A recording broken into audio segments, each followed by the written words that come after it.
Dahil nga may mga natira tayong pagkain, ipakain na lang natin ito sa mga nangangailangan. Maraming pusang gumagala dito sa bundok, dito sa Taif. Hindi natin alam kung paano sila nakakakuha ng pagkain nila. Kaya kung may chance, bakit hindi natin ibigay yung sobra? Ano kababayan? Sino mga kababayan mo? Ayan. Meow, meow, meow, meow. Ay, nakakot.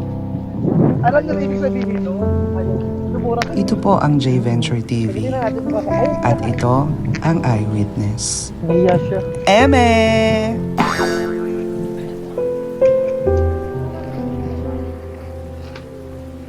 Iba na yan, gaga.